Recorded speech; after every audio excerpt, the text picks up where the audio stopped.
அனைவருக்கும் வணக்கம். சேலம் மாவட்டத்தினுடைய மிகப்பெரிய பிரியாணி கடைகள் ஒன்று தான் வந்து பார்த்தீங்கன்னா சேலம் ஆர்ஆர் பிரியாணி. அந்த ஆர்ஆர் பிரியாணி வந்து பார்த்தீங்கன்னா யாருமே எதிர்பார்க்காத விதமாக மிகப்பெரிய ஒரு உயரத்தை தொட்டுட்டாங்க. அதோடைய ஓனர் வந்து பார்த்தீங்கன்னா ஃபேஸ்புக்கு, இன்ஸ்டாகிராமு, த்ரெட்டு இப்படி அது மட்டும் இல்லாமல் யூடியூப் சேனல்ஸ் இப்படி ஏகப்பட்ட இடத்துல வந்து பார்த்தீங்கன்னா அவருடைய காணொலிகள்லாம் ரொம்பவே பிரபலம்னாலும் பிரபலம், அப்படி ஒரு பிரபலம். அப்படிப்பட்ட ஃபேமஸான பர்சன் வந்து பார்த்தீங்கன்னா தமிழ்நாட்டினுடைய மிக பெரும்பான்மையான மாவட்டங்களில் சேலம் ஆர்ஆர் பிரியாணின்னு சொல்லி பேர் வச்சு வந்து பார்த்தீங்கன்னா பெரிய அளவில் வந்து பார்த்தீங்கன்னா பிரியாணி கடை நடத்திட்டு வர்றாரு. தமிழகத்தினோட மிக முக்கியமான ஹோட்டல் உரிமையாளர்களில் இவர் ஒரு முக்கியமான நபர்.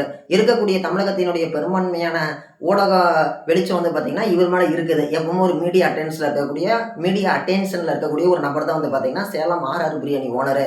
சேலம் மாவட்டம் மட்டும் இல்லாமல் தமிழகத்தில் மிகப்பெரிய எத்தனையோ ஓனர்கள் இருந்தாலுமே கூட இவர் மட்டும்தான் வந்து பார்த்தீங்கன்னா சமூக ஊடகங்களில், சமூக வலைதளங்களில், அது மட்டும் இல்லாமல் யூடியூப் காணொலிகளில் ஏகப்பட்ட இடத்துல வந்து ரொம்ப ஆக்டிவாக இருக்கக்கூடிய ஒரு நபர் தான் வந்து பார்த்தீங்கன்னா சேலம் ஆர்ஆர் பிரியாணி கடையோடைய ஓனர்.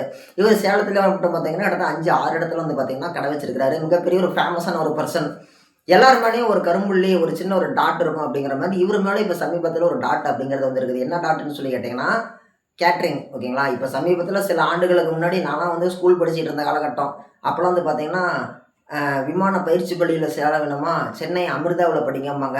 சென்னை அமிர்தா சென்னையில் மட்டும்தான் இருக்குதும்பாங்க அதே வருஷம். அதுக்கு அடுத்த வருஷம் விளம்பரத்தில் என்ன சொல்லுவாங்க, சென்னை அமிர்தா சென்னையில் மட்டும்தான் இருக்குது. சென்னை அமிர்தான்னு சொல்லிட்டு வேலூரில் யாரோ கடை வச்சுருந்தாங்க, ஒரு கம்பெனி வச்சுருந்தாங்க, ஒரு காலேஜ் வச்சுருந்தாங்க அப்படின்னா அங்கே போய் நீங்கள் யாரும் சேராதீங்க. கேட்ரிங் கற்றுக்காதீங்க. சென்னை அமிர்தாவில் படித்தா மாதம் 2 லட்சம் சம்பாதிக்கலாம், 1.5 லட்சம் சம்பாதிக்கலாம், கம்மியாக பார்த்தா கூட ஒரு 90,000 சம்பாதிக்கலாம்னு சொல்லி அப்போல்லாம் விளம்பரம் போடுவாங்க. அப்போல்லாம் வந்து பார்த்திங்கன்னா சமூக வலைதளங்கள்லாம் பெரும்பாலும் இல்லாத ஒரு காலகட்டம்.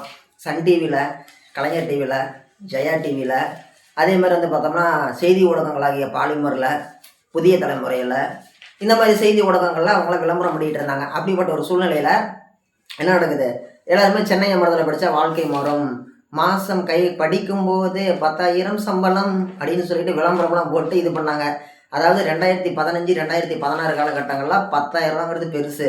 அவங்க என்ன பண்ணாங்க, படிக்கும்போது 10,000 சம்பளம் அப்படின்னு சொல்லி விளம்பரம்லாம் பண்ணாங்க. அதாவது அது ஒரு பாட்டோட போட்டாங்க. அது வந்து மிகப்பெரிய அளவில் ஒரு வரவேற்பு அப்படிங்கிறது கிடச்சிச்சு. அப்படிப்பட்ட ஒரு சூழ்நிலையில் அது மாதிரியே சேலம் ஆர்ஆர் பிரியாணியோட ஓனர் என்ன பண்ணுறாரு, அவர் வந்து பார்த்திங்கன்னா ஒரு கேட்ரிங் காலேஜ் ஒன்று ஆரம்பிக்கிறாரு. அவர் என்னன்னு சொல்லி விளம்பரம் பண்ணுறாரு, படித்து முடிச்சுட்டு நீங்கள் வெளியில் வந்தீங்கன்னா 60,000 சம்பளம் வரும், படிக்கும்போது உங்களுக்கு 25,000 சம்பளம் வரும்.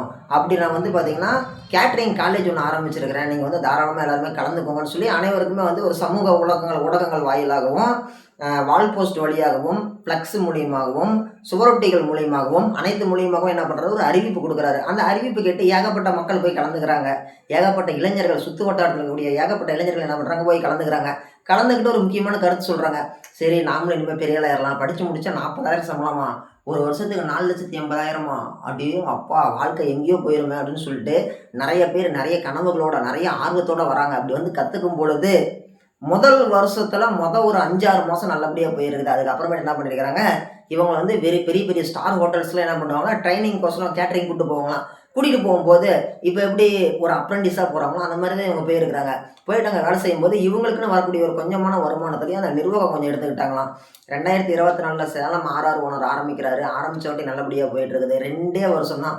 2026 அதை வந்து பிரேக் டவுன் பண்ணிட்டாரு. என்ன காரணம்னு சொல்லி கேட்டிங்கன்னா, அதை வந்து அவர் நினைச்ச அளவுக்கு அவரால் சக்ஸஸாக கொண்டு போக முடியல.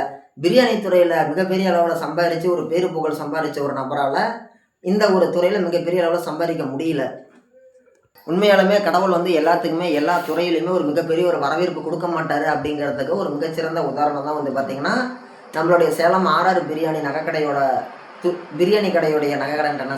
பிரியாணி கடையினுடைய ஒரு ஓனர் வந்து பார்த்திங்கன்னா இந்த கல்வித்துறையில் சாதிக்கணும்னு சொல்லி அவர் நினச்சி அது வந்து ஒரு தோல்வியில் முடிஞ்ச ஒரு சம்பவம். இது உண்மையாலுமே ஒரு மிகப்பெரிய ஒரு வருத்தத்துக்குமான ஒரு செயல் தான்.